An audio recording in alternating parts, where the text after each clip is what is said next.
Bon, bismillah. Voilà. Cette plante vraiment a été vraiment découverte depuis que 2 ans. J'ai fait des recherches à travers les montagnes de Wilayat Tarb, plus les montagnes de Wilayat de Bjaya.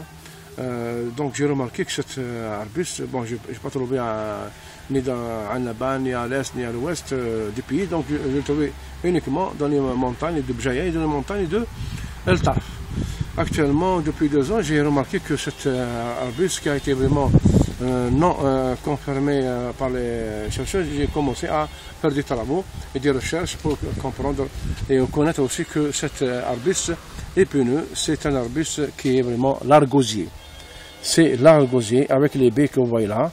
Ce sont les baies à 4 mm de diamètre et qui vont vraiment mûrir dans quelques semaines. Fin septembre, début octobre, ils vont devenir carrément orangés et même très rouges parce que nous avons une énergie solaire très forte ici dans notre pays. Inch'Allah, cette plante sera vraiment un exemplaire dans le monde végétal et même les chercheurs scientifiques ils ont déclaré que c'était un arbuste. Cette plante est la plus robuste plante du monde végétal.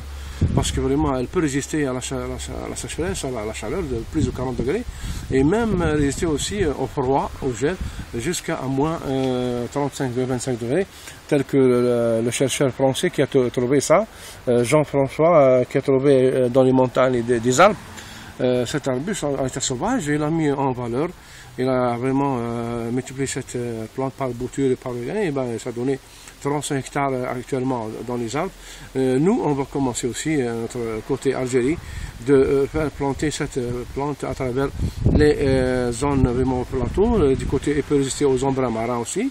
Donc, on peut planter cette arbre dans le littoral, au semi-désertique, au désert, pour arrêter aussi, ça va lutter contre la désertification dans notre pays et même tous les pays du monde entier sont en train de vraiment lancer l'alerte sur cette désertification à travers le monde.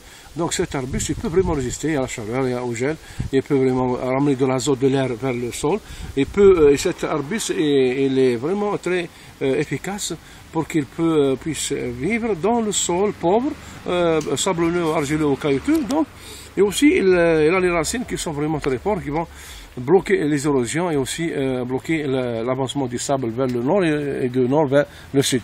Donc c'est très idéal de multiplier cet arbuste, donner l'importance. Je vais lancer cet appel à tout le monde du ministère de notre pays, aussi de l'agriculture, et notre responsable aussi du pays, M.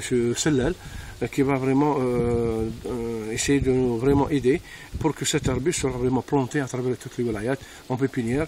Et non seulement cette plante, mais aussi nous avons aussi une autre plante que j'ai découvert, l'aloe vera. Donc l'aloe arborescente. Prochaine vidéo, je vais lancer cette deuxième plante pour que vraiment vous montrer qu'elle est efficace dans le monde nutritif et médicinal. Tel que les baies aussi de l'argosier, vraiment très efficace, très solide. Il a vraiment une grande calorie, dans 30% de calories plus fort que l'orange.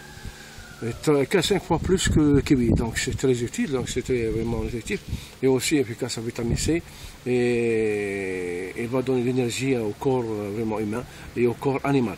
Même les Chinois, les étrangers, ils ont vraiment utilisé le fourrage en feuilles parce que les feuilles vraiment sont aussi riches vraiment dans plusieurs sels minéraux et plusieurs vraiment acides aminés, plusieurs vitamines, plusieurs sels minéraux dans ces feuilles-là qui donnent vraiment de nuisance aux chevaux et aux animaux, et aussi parce qu'ils appellent aussi un nom scientifique hypopaludisme. Donc hypo c'est le cheval et les gens c'est relisant.